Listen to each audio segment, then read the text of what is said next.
Okay, wine. Can it really fix a broken heart? Why is that beeping? Oh, that's yours. Okay, so my topic is, can moderate wine consumption decrease cardiovascular disease? I looked into the benefits of resveratrol reducing CVD. We'll just say CVD because I can't say cardiovascular disease 100 times. So yeah, I looked into the effects of resveratrol and CVD because it's been widely publicized in the media for having good benefits for the heart, the body, things like that, because it is an antioxidant, but I'll get more into that later. Okay, so cardiovascular disease, what is it? We learned about it in a bunch of our classes. It's pretty much in almost all of our nutrition classes, actually. So, as stated, it's an inflammatory disease involving the heart's arteries and veins, and there's actually a bunch of diseases that are used interchangeably with cardiovascular disease. So, for example, heart disease, atherosclerosis, hypertension, coronary artery disease, coronary heart disease, ischemic heart disease, and congestive heart failure all fall under the umbrella of cardiovascular disease. So if I use those at any time, I'm basically saying it's related to CVD. So some of the risk factors for CVD are diabetes, as we know, smokers, inactivity, obviously diet is a big factor in cardiovascular disease, as well as cholesterol levels.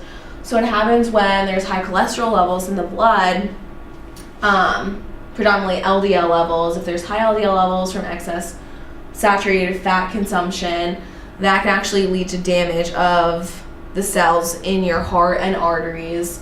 It can also lead to fat or plaque buildup, which is atherosclerosis, and that actually causes the veins and arteries to harden and narrow, and there's not an efficient amount of blood flow getting through, which can cause a heart attack, high blood pressure, hypertension, things like that. So it's pretty critical to have a diet that's fairly moderate in fat. You don't want to overdo it, or you could be at risk for cardiovascular disease. As well as diabetes, we know that people with type 2 diabetes are predominantly obese. There's a lot of things going on. I'm not going to fully get into that. But basically, diabetes causes endothelial cell injury. And what endothelial cells are is blood vessels that line the heart, arteries, and veins. So if there is an injury to that, you are obviously going to be at more risk for cardiovascular disease.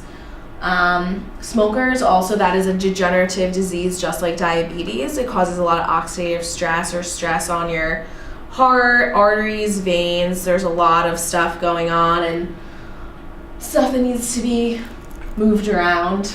As for rates of mortality, the cardiovascular disease is the leading cause of death in most industrialized countries. For example, coronary heart disease kills 1 in 4 people each year, which is equivalent to 600,000 people. So that's a lot of people taken by CVD.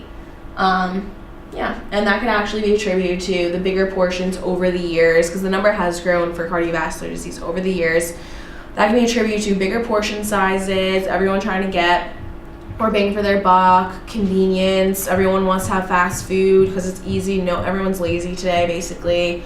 That kind of goes back to the inactivity. Everyone wants things that are convenient. If you don't work out, you're going to have higher blood pressure, you're going to have excess weight gain, and that's just going to contribute more to cardiovascular disease. So that was one of obviously the main topic of my paper, and now I'm going to go into more about the diabetes and smoking and the effects of resveratrol on that. So resveratrol, just for an overview, it's widely publicized in the media, as you can see with red wine predominantly. It is an antioxidant and polyphenol. It's mostly found in wine, like I stated, grapes, berries, things like that. And what does it do? It is an anti-inflammatory agent as well as anti-cancer, and is said to have cardioprotective effects, which was basically what my paper was on, examining the cardiovascular benefits, anti-inflammatory effects of resveratrol on the heart's arteries and pathways and veins and such. The French paradox is a term used stating that populations in Europe who have daily wine consumption combined with a high-fat diet or a Mediterranean diet actually have lower mortality risk from cardiovascular disease and that's said to be attributed to red wine consumption. So there's been several studies done on that. Just in that, I don't know what I'm trying to say. Yeah, so what resveratrol does technically is increase nitric oxide on the endothelial cell. The endothelial cell, which I mentioned before, is the cells that line the blood, the heart's arteries and veins. And nitric oxide increases vasodilation of the endothelial cell. What it does is opens up the veins and arteries, making more efficient blood flow. So as stated earlier, atherosclerosis narrows the veins and arteries, making it hard for efficient blood flow and oxygenation to the brain, heart, other body tissues.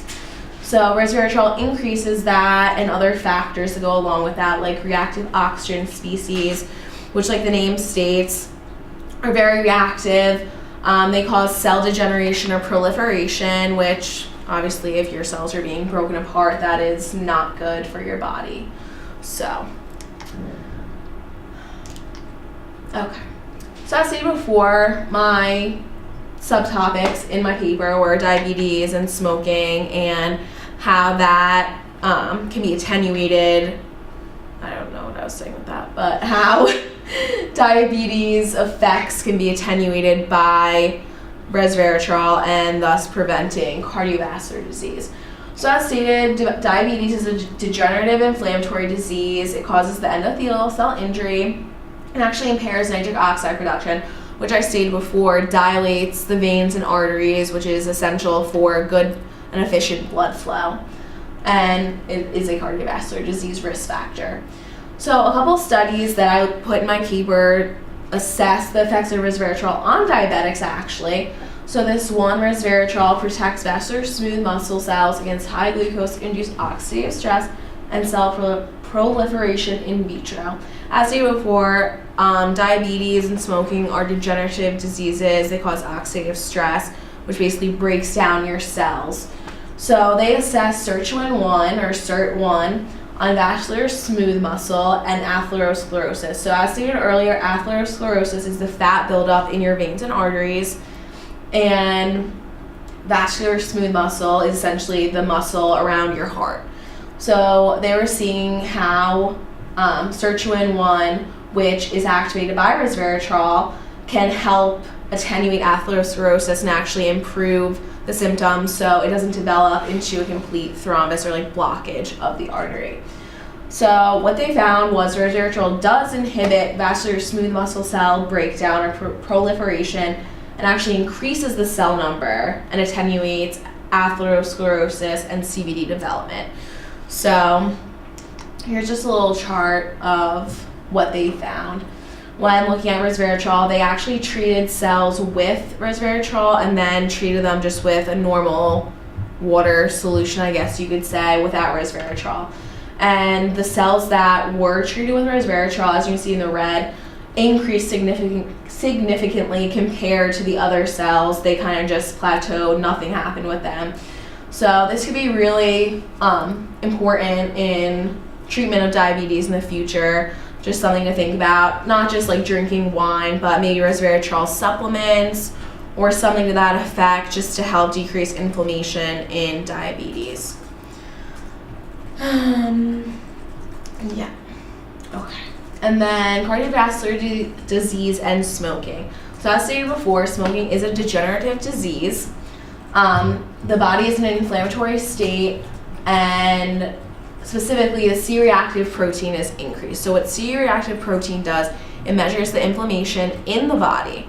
So this study, and again, CVD risk factor. So a couple of studies I looked at in my paper assess the effects of resveratrol supplementation or just through wine consumption on smokers to see if it raised or lowered their CRP levels.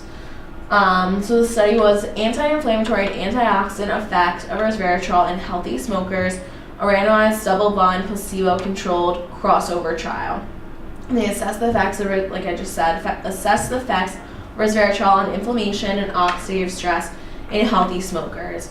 So another test that could possibly be done is testing out smokers that are already unhealthy and to see if it attenuates the effects even on unhealthy smokers. Okay. So here's just a little example from the study. There was a resveratrol first and a placebo first group. The resveratrol first group had a 30-day period of a 500 milligram supplement. The whole study was over 90 days, I'm sorry.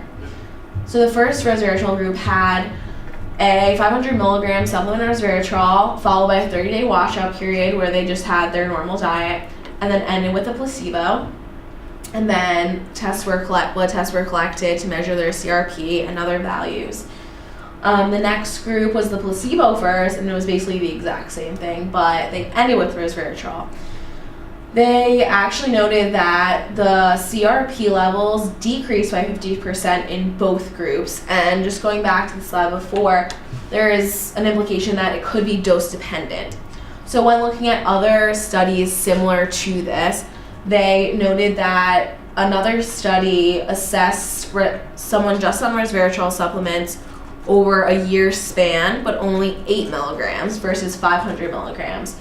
And that person only had a 20% decrease in CRP, and that was over a year's span, whereas this was only over a month span. So there's more research going into that, whether the amount of resveratrol has more of an impact or not, or if it's just you have it and it's going to cause beneficial factors, I guess you would say.